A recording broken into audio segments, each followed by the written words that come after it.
know my dad as the great patriot, but long before you knew him, he's always been my hero. And he's always been there. I did have to call him at 3 o'clock in the morning because he was always busy talking to other people, and I knew 3 o'clock in the morning was my time. No one else called. And if you did, I'll find you. But it's not okay. It's my time. Yesterday I was doing an interview, and my sister said something. She said, freedom isn't just give you the right to do whatever you want. Freedom gives you the ability to do what you ought. We have inherited this great nation from people who have paid the price with blood.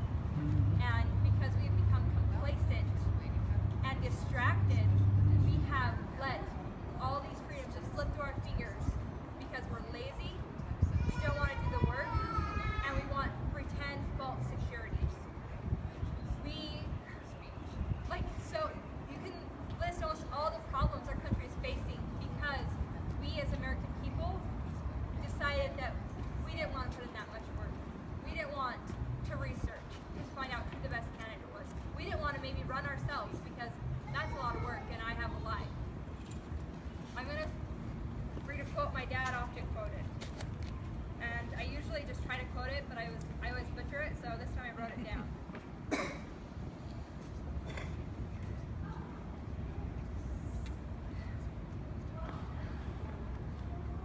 Because the fight for freedom is God's fight, for free agency is an eternal principle. It existed before this world was formed. It will exist forever. Some men may succeed in denying some aspects of this God-given freedom to their fellow men, but their success is temporary. Freedom is a law of God, an eternal law, and like any of God's laws, men cannot break it with impunity. They can only break themselves upon it. So when a man stands for freedom, he stands with God. And as long as he stands for freedom, he stands with God. Therefore, any man will be eternally vindicated and rewarded who stands for freedom. That was by Ezra F. Benson. And there was a point that my dad felt alone. He was so afraid that what he was standing for would be for naught. He has 11 children, 19 grandchildren, 3 on the way. He never found out about the last one. My sister just barely told us. He had a lot to live for, but he knew that all the years he spent teaching his children would be for nothing if he didn't stand for what he believed in. So even though he lost his father that day, America gained a martyr that we can rally behind. He has watered the tree of liberty with his blood, and I hope to God that he's the only one that has to do it for America to open their eyes. At times I feel bad because so much attention is on my dad, and he would have been so embarrassed, for lack of a better word, for having all this attention on him, because what he was doing was what any American should do. And right now we have so many political prisoners being held captive in solitary confinement. You do not hold people in solitary confinement unless they have already killed people, are on death row.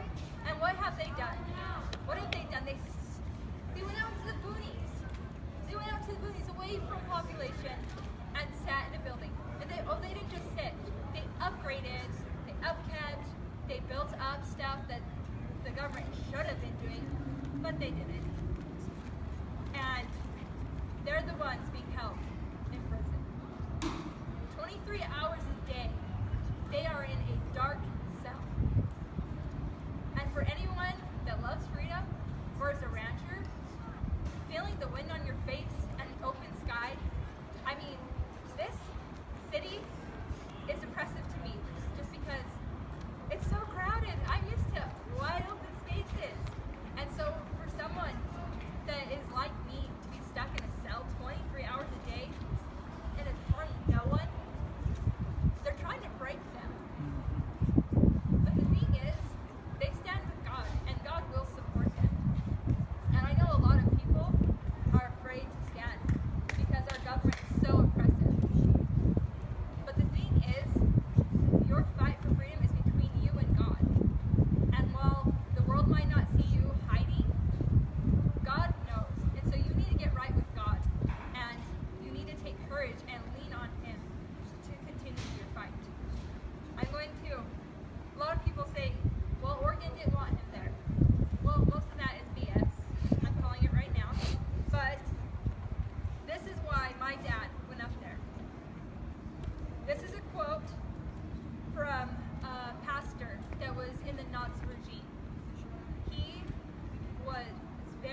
they came for the trade unionists, and I did not speak out because I was not a trade unionist.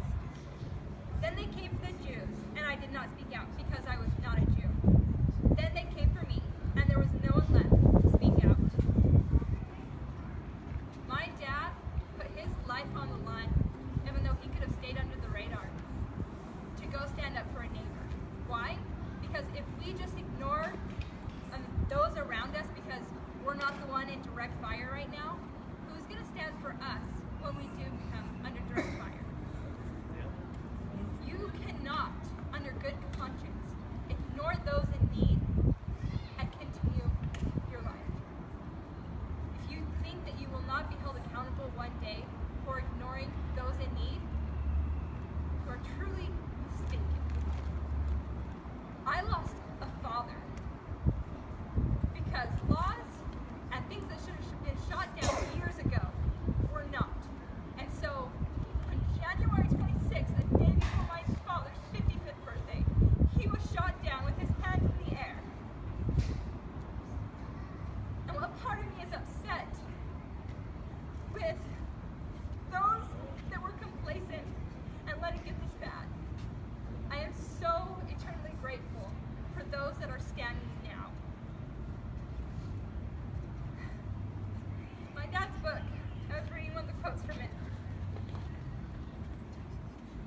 And I won't get to tell you what happens in the book, but some of my dad's words were, digging a grave for a fallen loved one is the last service that can be rendered in this world.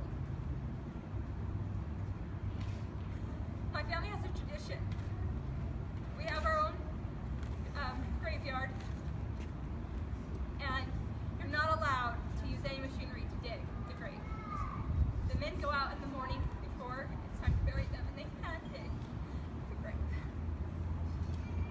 I had my brother-in-law's brother hand build his casket the week after he died, and it was beautiful. My dad wanted a simple pine box. We upgraded it a little bit, and we were able to on Friday share him with the world, and then on Saturday we were able to finally have our own time. And as each of us got to smoke, the grandchildren played around the casket. My son was throwing dirt on top, and I'm like, oh dear. But you know, my dad would have had it any other way. And when it was all done, we dusted out the dirt, got our hands and knees and cleared it out.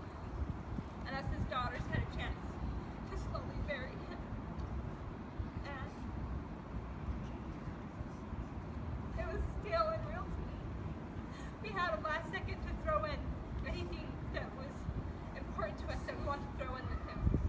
My brother is hard of hearing, and my dad, whenever we waved goodbye, we did the I love you. He just waved goodbye like this. And my brother, he wrote the side for the I love you. And I had nothing. I was so distraught because I'm like, the shirt I was wearing didn't have any meaning, and I, couldn't very well just throw my shirt in the casket. And I just had nothing, and I was freaking out, and I was like, husband, the only thing meaningful I have on me is my wedding ring. So I did throw that in the casket. I got a new one, so we're okay. But my dad's fight for freedom is not over. I feel like it was almost like a hydra, like those mythical creatures where if you chop off one head, more come back. My dad had 11 kids. He chopped off one. There was 11 of us and my mom. She's a dynamite gal. I want to read another quote from my dad. It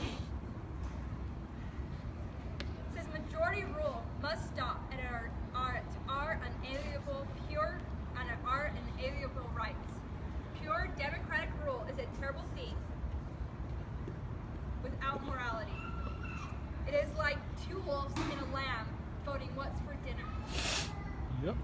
We are given our inalienable rights, not by our founding fathers, but by a God.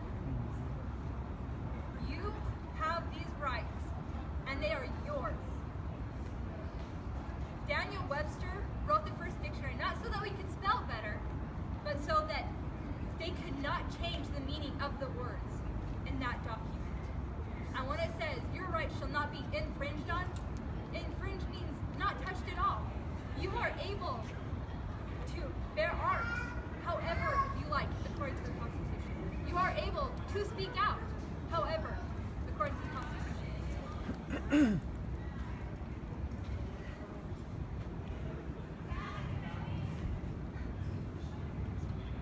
Each of my siblings have found kind of their role. None of us can replace our father.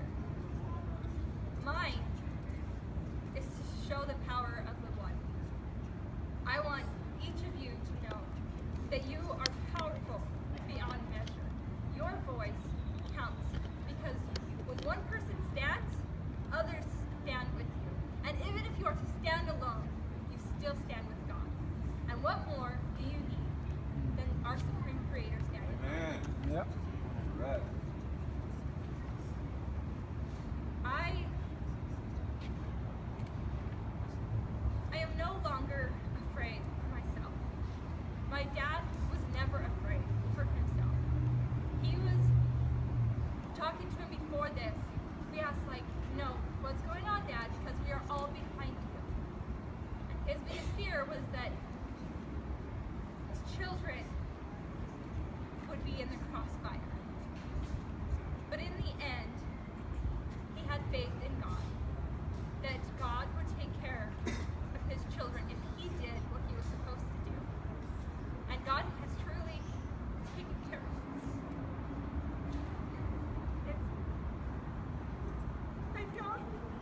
I do not have a father to call at 3 a.m. in the morning. But I have a God to call at 3 a.m. in the morning. Amen. Right.